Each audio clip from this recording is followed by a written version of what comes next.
this goes out, happy Halloween. I thought, why not celebrate Halloween with the scariest thing out there, which is a glamorized toxic man. Because truly, what a jump scare. In semi-recent years, seems like we as a society have come together and decided, yes, we want toxic males. Yes, let's get more. And lo and behold, a cash cow of toxic masculinity was made. Yes, I am talking 50 Shades of Grey, the after series, 365 deny, 365 Dana. I'm talking all three of those monstrosities as franchises. Franchise-ass movies. Like, how weird? How absurd. I'm hopeful by the end of this, we can all agree that that phase is over. I'm hopeful that it's over, but we'll see. However, this was a phase. All of us were just in absolute delulu over these men for whatever the reason. For some reason, we all looked at these men and were like, You really think that I'm ready to be a father? Fuck you! yes! Ooh. And I'm out here sitting like, we are so much better than this. But it all really started with a woman named E.L. James. We are transported to the year 2011, where the first 50 Shades of Grey book has been released.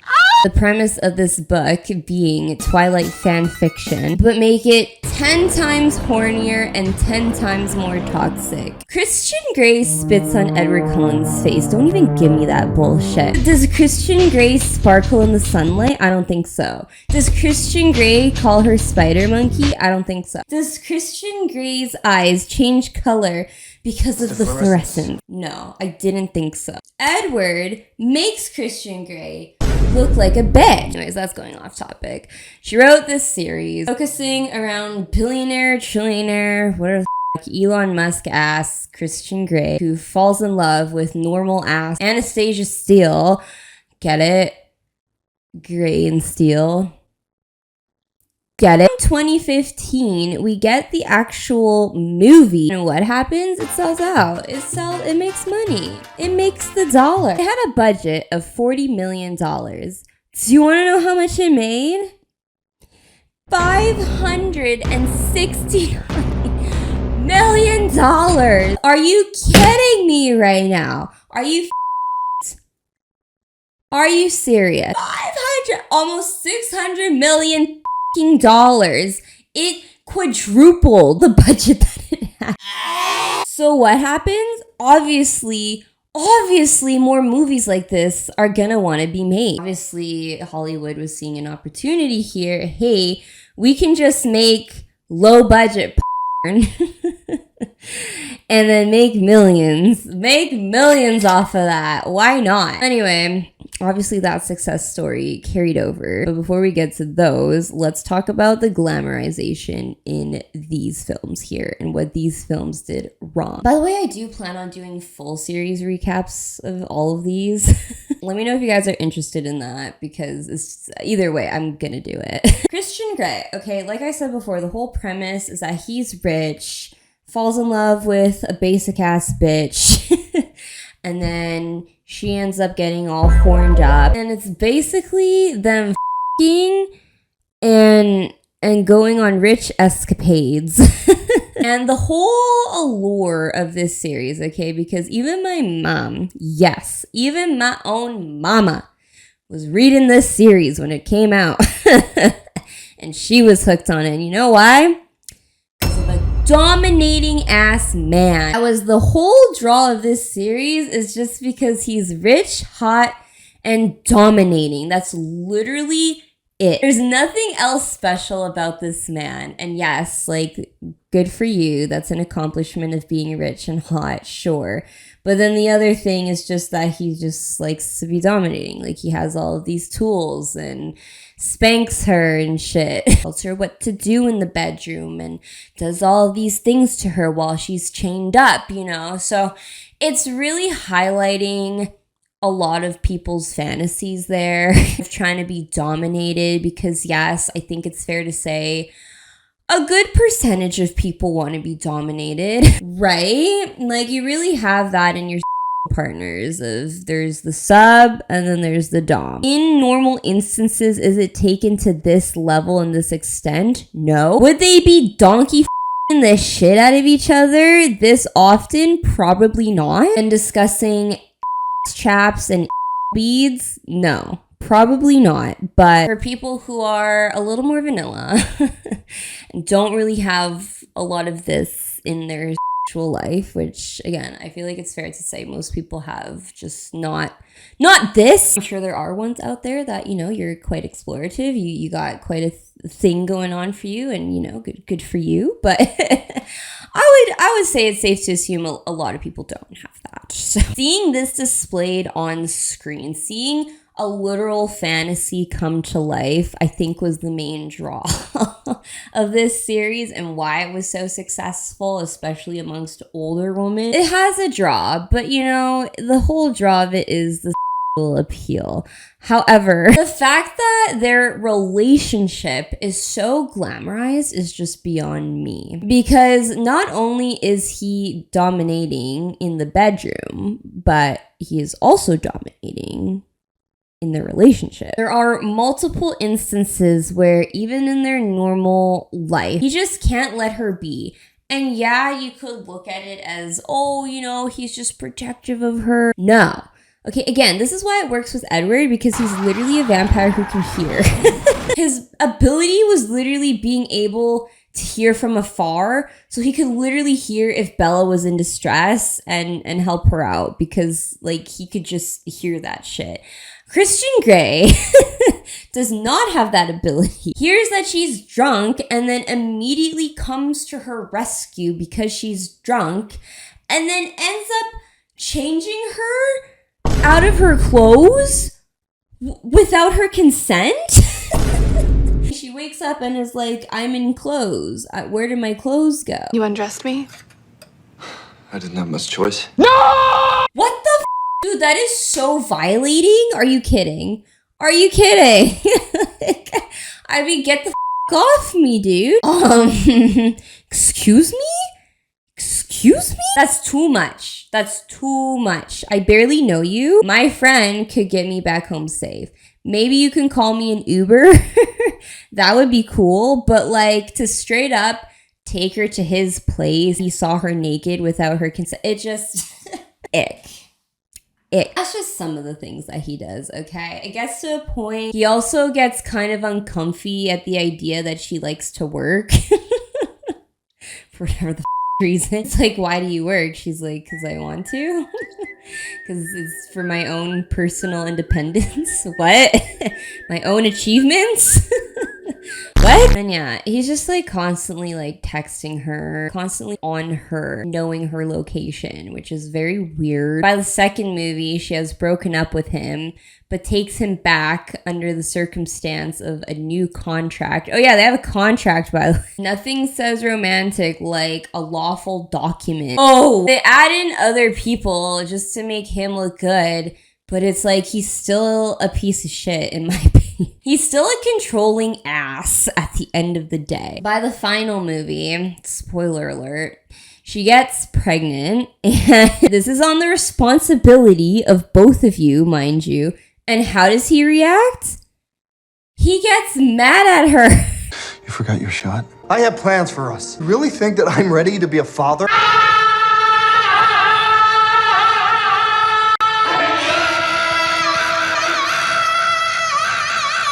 The audacity! He gets mad at her for being pregnant. And what does he do? He goes to his mistress who made him up in the first place. No, apparently he's forgiven. He comes back and just apologizes. It's like, I was just scared. Shut the up. The point is that despite all of these toxic qualities and these toxic traits that he has and this bad power dynamic, they still make it out like these two are in love and that they should be on top of the world and are soulmates. Like, they do these montages where he takes her out and spoils her because he's loaded. They go on helicopter rides. They go on boat rides. It's mostly some kind of transportation, like a fancy transportation. He buys her shit. He buys her a laptop. And then I believe he tries to buy her a car. And yeah, because of this excuse that he has this traumatic backstory, they make that like, oh my god, poor Christian. Well, he was made that way, you know, he's traumatized, so that's why he's the way he is, but let's feel bad for him because that's why he's so up. You do this whole sympathy card on how he got this way, and that because there was this woman who obviously she was a full grown adult and he was only, I think, like a teenager or something, so she took advantage of him, and you know, it was an inappropriate relationship. It was basically grooming. Yeah, obviously I feel bad. That's obviously not a great situation for him growing up, but like he took it out on a lot of women. I mean, I get it. They're consenting. That's great. We love consent, but it still doesn't make it okay because he does them up mentally, and it's shown too because there's this one girl that was one of his submissives back in the day. She comes back and she's shown to being up because of Christian, because of their relationship that they had. It's not ideal. Like, why are we glamorizing that? But yeah, there's basically nothing really romantic about their relationship other than that he just spoils her, buys her things, takes her on lavish vacations, and has good spankings. That's nothing really much else to this relationship, but yet we were to believe that they were endgame. And yes, they do end up together in the end. They have at least one kid. Happily ever after, the end. And you thought that was bad? Girl, this was the start. That was just the start. Shortly after 2014, we get the aftersuit. And in 2019, the movie was released by Anna Todd. And if you don't know what this is based off of, it's more fan fiction. Yay! And it's none other than One Direction fan fiction. Yes, if you aren't aware, which I think a lot of people are, but if you aren't aware, this is based off of Harry Styles. The main guy is supposed to be Harry Styles. I've looked to seeing what Harry Styles thinks of this series, and there's literally been like no comment. You could just tell he f***ing hates it. This one, I would say, is almost worse because Harden literally has nothing going on for him. The whole premise is that this girl, Tessa, she goes to college and is also like a nice little virgin. Why do they always make them nice little virgins? The next series doesn't, but these first two, like, do they have to be? She goes to college and has a boyfriend too, a long distance boyfriend, but a boyfriend. But then meets Harden and gets a lady boner because he reads. And then they just get to know each other, kind of, but not really. Like, literally all they're shown is just having a common interest for books. Like, that's literally it. I swear to you, this whole series, anytime they're shown having fun together or bonding, it's just over books. And that's it. They eventually get in a relationship after she cheats on her boyfriend. Great. And then it's revealed that he just started to get to know her initially because it was a bet. A bet to sleep with her. And he's like, bet I can. And bet he did. But then bet he's like, oh no, Tessa, I actually like you. Tessa. This fake ass British accent. I still don't buy it. I still don't believe it. I know the actor is British, but I still don't believe it. That's basically the whole first movie / book. And then does it progress any better? Absolutely not. It actually gets worse. And again, I cannot emphasize enough. What do y'all see in this man? What do y'all see in this relationship? Because there are a lot of after fans. There's so many. And I'm like, why? What does he provide? He's not even charming. Like, I would get it if at least he was charismatic, if he had a charm to him, if he was like, you know, alluring, if he had something to him, I would understand. But he literally has nothing going on for him. Nothing. At the very least, Christian Grey was rich and spoiled the out of her, right? Like, he was spoiling her. So at the very least, I can see how some people would be like, oh my God, he spoils her. Yeah. For Hardin, okay, he has money. He does. But not Christian Grey levels of money. So he doesn't spoil Tessa. And in the second movie in particular, their toxic ass relationship is so highlighted, it's insane. And by the end of this movie, I truly was like, how on earth does anybody root for this couple? He is whiny. He is a bitch. He complains. He is needy. He is temperamental. He throws shit. Oh my God. Like, it's a man-child. He is the epitome of man-child in this movie that I'm like, how the summing it all up for y'all. Just to sum it all up, because from this movie onwards, he does this shit consistently to Tessa, and it's just consistent for the rest of the movies, and I'm like, why are you still here? What did I do to deserve these movies? He is constantly jealous and takes his jealousy out on her and the dudes. In the sequel, it's Dylan Sprouse, who is absolutely charming, by the way, is actually sweet and kind and nice to Tessa, but yet she doesn't like that. Oh my God. They make him out to be like the nerdy type guy, and I'm just sitting here like, why are we making this like this is a bad thing? Why are y'all painting it like he sucks? He doesn't. He doesn't. He's the better option. Why are you glamorizing Hardin? This toxic piece of shit. So he's constantly jealous, tries to fight Dylan Sprouse in this one, but doesn't. Just the mention that Tessa made out with some random guy at the club, even though they're not together, makes him all heated and mad at her. And who the are you? Sir? There's this waiter that does end up being Tessa's friend afterwards, but initially he's literally just a waiter, and he literally just converses with her quickly. Like, he says something like, oh yeah, that's my favorite pasta too. It's not even a flirt. It's just talk. It's just conversation as a waiter. And then Hardin gets jealous. Hope you have something special.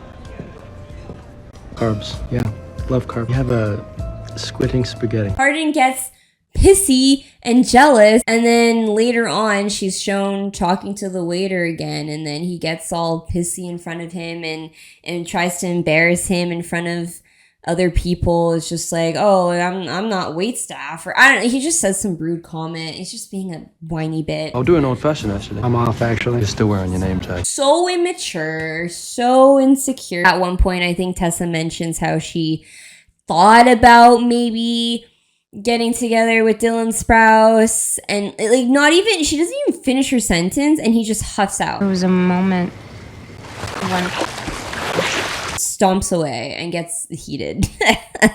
Oh my God. Did you ever have feelings for him? Let's be honest. He has jealousy issues throughout the series, temper tantrums galore. Anytime something is not going his way, he yells at Tessa. He throws shit. This is abusive. That's abusive. But no, he's just going through shit, so it's okay. It's fine. It just continues. It continues throughout the whole series. It really got to me too, okay? This one really took me out, okay? She goes through this hard, traumatic period where she finds out that she may not be able to have kids ever, okay? That's a really hard pill to swallow for anyone, okay, right? Like, she is rightfully distressed about this and is feeling a type of way. And then Hardin takes it upon himself to make it about him and being angry because he thinks he potentially wanted kids with her at one point. So then he gets all huffy and puffy and throws it back in her face. Now it just feels like it's been taken away from us. no, not from you, from me. Why do you guys like him? Why does anyone like him? It makes no sense. They show two potential nice guys. Okay, Dylan Sprouse and then that waiter. Emotionally available, look emotionally ready, good looking too, have things going on for them, but yet she chooses Hardin over and over because of their because of their sessions. Because yes, that is the other toxic thing in their relationship, and I think is the whole allure why people again like these two. But it's like there's so much more to a relationship than just hot booty spank. They have multiple sessions and steamy sessions, and I'm like, good for you, but then what's the rest of your relationship? What else do you have to offer? What else is there between you two? Please.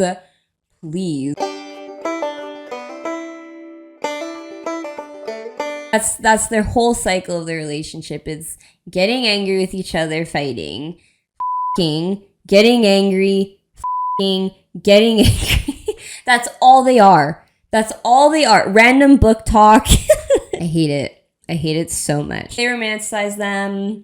Spoiler alert, they end up together in the end. After, in the last movie, he supposedly has this whole revelation journey, but not really, honestly. Is he a little bit of a better person? Maybe, but it doesn't justify the rest of what he's put Tessa through. For whatever reason, the book fans are like, no, he's so changed. He's changed. And I'm like, good for him. Maybe he can start a new relationship with someone fresh and not traumatize them. That's that. That one was 10 times worse, I would say, than 50 Shades. Truly baffled how people ship these two, truly. Because again, Hardin doesn't do anything. He doesn't do anything for her. What does he do? He gets her a Kindle.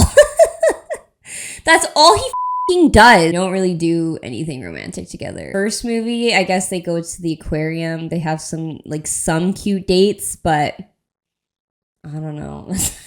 That's not enough for me. I don't know how y'all thought that was a good relationship. Thank you, Anna Todd, for that.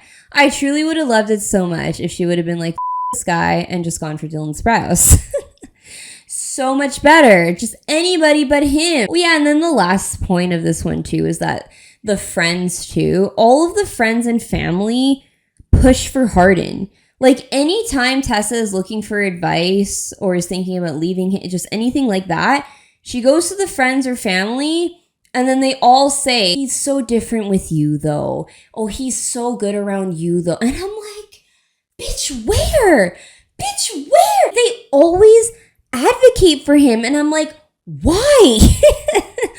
Why? And that's also part of Anna Todd's writing and the movie of romanticizing this toxic ass man and being like, no, this is okay. Hear all of these other people's inputs that she's changing him. She's the fix me girl. No! No! That was the other part that really pissed me off. They also try to play the sympathy card with him here, but instead of mommy issues, this time it's daddy issues. Yay! They do this whole tragic backstory of when he was a kid that his mom was attacked by a bunch of burglars or some shit, and then the dad didn't do anything to protect her, so therefore he's just abysmally mad at his father, and that traumatized him and made him the way he is, I guess. You would think that would make him respect women more, but no. You would think that would make him want to protect women more, but no. Even before this, the father was shown being an absolute asswipe to him. That all led to him being the way he is now, which is just absolutely insane to me. It's no excuse. Yes, it is unfortunate the way people grow up. I do sympathize with people who unfortunately go through circumstances like that. However, that does not define you as a person and does not give you the excuse to then be abusive yourself. And for some reason, these movies try to justify Hardin's actions and the way he is through this by giving us this whole tragic backstory with his father that somehow excuses his behavior and justifies his actions. But no, just because you get hurt does not give you the justification to hurt others. Period. Lastly, before we get into It Ends With Us, 365 Dinner. Are you lost, baby girl? Which came out in 2020 and was just a movie. The last of capitalizing on toxic relationship series, as far as I'm aware. And this is really the peak of it. This one's just crazy. I don't know how anyone can ship Massimo and Laura because he's literally a psychopath. I'm not kidding. He sees her on the beach randomly one day, does not say a word to her, and then obsesses over her for Lord knows how long, and then encounters her by chance, and then kidnaps her. Fully kidnaps her because he's obsessed. Ever since that one day, he just saw her face. Has a whole ass mural of her in his house. And then literally against her will has this deal where she has to stay with him for a whole year. And if she doesn't fall in love with him within the year, then he will let her go. This is Stockholm Syndrome on crack. Because no, she does fall in love with him. And I don't know how. Literally kills people. Yep. Touches her inappropriately against her will on numerous occasions, even though he said he wouldn't. He's like, I won't do anything you don't ask me to do. And then he literally inappropriately touches her. Assaults. I think it's fair to say he's assaulting her. And then at one point, his friends at the club try to her. And then he gets in a fight with them because they tried to do that to her. And then he blames her for that. They get in a fight. He calls her a whore. I wouldn't have to do it if you didn't dress like a whore and put on your little show. And then while they're fighting about this, she falls off the boat because of him. Then he saves her from drowning. And then, I kid you not, 2 seconds later, they this is where she starts falling in love with him. Yep. The second movie, they get married. Also forcefully, because he literally puts the ring on her finger while she's asleep. Doesn't even propose. So romantic, Massimo. By the second movie, she starts seeing the flags because he's demanding and controlling, as he's shown to have been in the first movie. And as his wife, he demands a lot out of her and literally tells her what to do on multiple occasions. And it's like, what the f***? This is what you married. This is what you signed up for when he literally kidnapped you. They have the nicer guy intro. His name's Nacho. Have her kind of fall in love with him, be conflicted with her feelings for Massimo. Third movie comes up and Massimo gets 10 times more toxic. He literally goes on this whole binge and goes to the club with his bros and then has these strippers, this gimp all up in his business, licking him and shit. While he's married, while he's fully married, mind you. And then all the while, Laura does end up falling for the other guy completely, but then is still going back and forth between going back to Massimo or not. He puts her in multiple situations too. Like by the end of the first movie, she almost dies because of his mafia relations. End of the second movie, she almost dies because of his relations. So he constantly puts her at death, right? Is a literal psychopath. Throws a glass at her, violent. He's violent. Yells at her on multiple occasions. While the other guy, they did this parallel to showing the other guy actually helped her up when she accidentally broke a glass, and he helped her so that she wouldn't step on any of that glass and made sure she was okay. And then have that guy say a lot of nice things to her, how he wants to protect her and keep her safe, all these things. So I'm like, by the third movie, this series was very interesting to me because they haven't continued. I don't know if they will continue because it's been years now, so I don't know if they'll have a fourth movie. I kind of doubt it. They leave it on this cliffhanger if she's gonna go back to Massimo or not. But like this third movie really seemed like it was painting Massimo in a bad light. and like they were trying to get her to end up with the other guy. I don't know. This one was really interesting. By the end, I actually was curious if they were going in that direction and actually were pro her ending up with a safe, healthy relationship. Well, that guy also has like mafia ties apparently, but they don't really show that. That one was actually curious because while they were glamorizing Massimo for the first couple movies there, it seemed like by the third, they might have been changing that and might have realized that, yeah, this guy is an actual psychopath who kidnapped her. Maybe let's paint him out in a bad light and showcase that she shouldn't be with this guy. It really seemed like that in the third movie. Had an equally good-looking dude who was nicer and healthy pining for her and also gave her like a good splooshing. Why wouldn't you end up with that, you know, when you could literally have everything? Because the whole draw with Massimo was the dominating, right? Again, that's like the whole theme with all of these is the good That's literally the only thing that these men have going for them is the good smooshing. That's it. It seemed like that was the main draw with Massimo, and the glamorization of their relationship was that. Plus, he bought her a bunch of clothes, I guess, and he's also rich, so I guess there's that too. So that was the whole glamorizing him. But then by the last movie, it seemed like they might have been backtracking, which I'm good with. I think that was a good thing for them to do if that's what they were going for. Definitely out of the three that I mentioned, at the very least, that one seemed to have been acknowledging their piece of shit main man. I'll give 365 Days credit for that, even though he's the worst guy out of all of them. All of this to tie into my main point here, which is I am hopeful that we are going in a healthy direction now that this phase seems to be over, and I hope is over. It seems like we are now in pro-healthy relationship glamorization, which is good. And I have hope because of It Ends With Us. Now, is it a perfect movie? No. Absolutely not. Is it a perfect story? No. Absolutely not. But is it a start?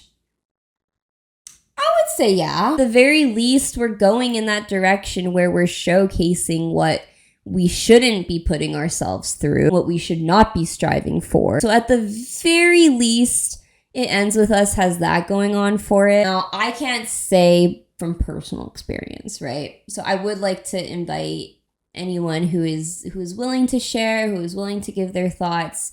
If you are a close one, has unfortunately been through this and has seen the movie, if you have any thoughts on the portrayal from firsthand experience, I invite you to discuss it in the comments and say your thoughts and feelings about it. Again, that's only if you're willing to share, of course. But from me and my perspective, from what I got out of the movie, I did feel like for me, it did a good job of depicting how you could get wrapped up in someone, how you could feel like you're falling in love with someone, but yet they're showing these red flags that you want to look over and you're like, no, but you know, look at all of these other things. Look at how much I'm in love with him. Look at how he makes me feel, and giving yourself those excuses and telling yourself that it's fine where it's not fine. And then finally coming to that realization of, oh my God, this is not okay. Realizing that you're in an abusive relationship, finding the strength to get out of that. I think the movie did it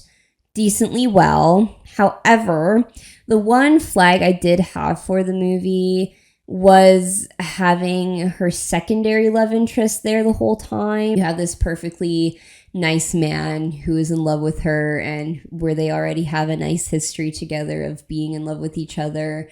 And he is right there. He is right there waiting for her and as a perfectly nice option. And so with that, I would say I think it would have been that much more impactful and powerful had there not been a second love interest for her, who is the clear, healthier option.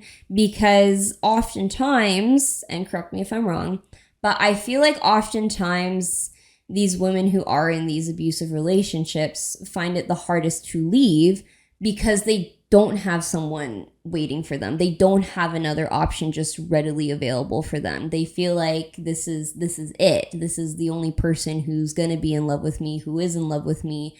I don't know if I can find that again with someone else. I don't want to be alone. Those are the reasons why it's harder for them to leave, is because they don't have an attractive, healthy dude just sitting there waiting for them, in love with them, being like, just leave the guy for me. You know, they don't have that option available to them. So for me, I feel like it would have been that much more impactful had there not been that option, and had she found the strength to leave him through talking it over with her friends and family, or getting support, maybe going to a group and realizing within that group that, oh my gosh, you know, I'm in this abuse, like, how do I leave, and getting help from a group. Something else. I feel like, you know, she did find that strength within her, it seemed like, to leave him, which is good. And I'm still happy at the very least, you know, they show her leaving the guy at the end, which is great. But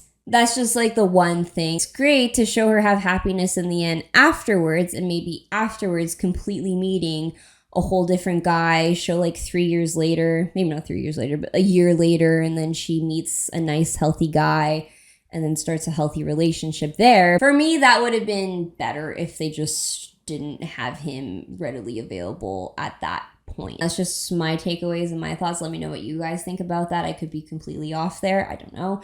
But that's just my thoughts for that. I will give the movie snaps that at the very least we are going in that direction of, let's get away from toxic relationships. Let's get away from abusive relationships. Let's not glamorize that. Let's show it for what it is, that it's not right. Hope maybe sometime in the future there could be another movie that does this even better than this movie, because again, yeah, this movie wasn't perfect, and the story itself wasn't perfect. I think too, the fact that they made it almost like too obvious too, in a way, because, you know, he does things like push her down the stairs and smack her, you know, like actual aggressive violence, whereas the guys that I mentioned earlier, minus Massimo because he literally kidnapped her, but like Hardin and Christian Grey, they don't actually physically do anything to the girls.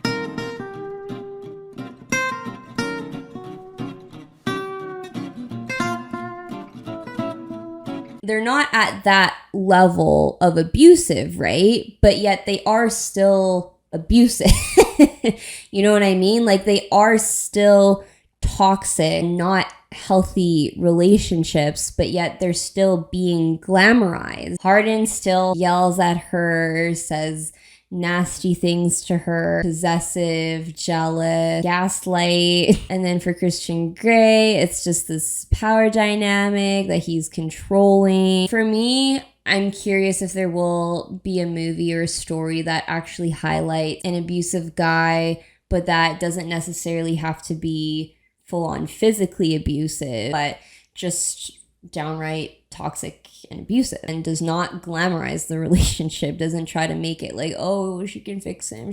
No, it actually makes it so that the lead protagonist will realize this and leave him, and then hopefully find love in a healthier dude afterwards. For me, I'm hopeful maybe we'll have that movie one day.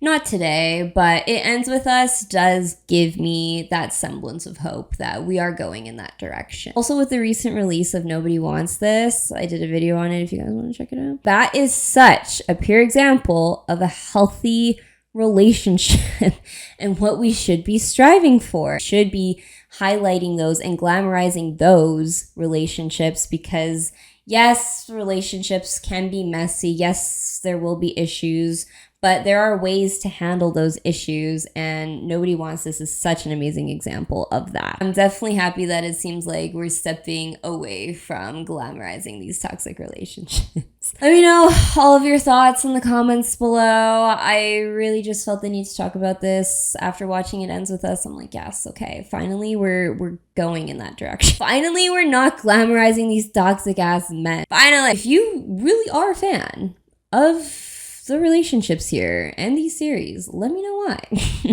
Let me know. I invite you respectfully. Girl, It's not it. Personally, bestie, I'm wishing you a better relationship than what's been depicted in those series there. I really do. I really hope you get something that's healthier than that. If that's what you like to see on your screen, and you're like, that's what I want in a man. I truly hope for you, bestie, that you get something better than that, because you deserve better than that. Let me know all y'all's thoughts. Thank you so much for watching. Until next time. Mwah.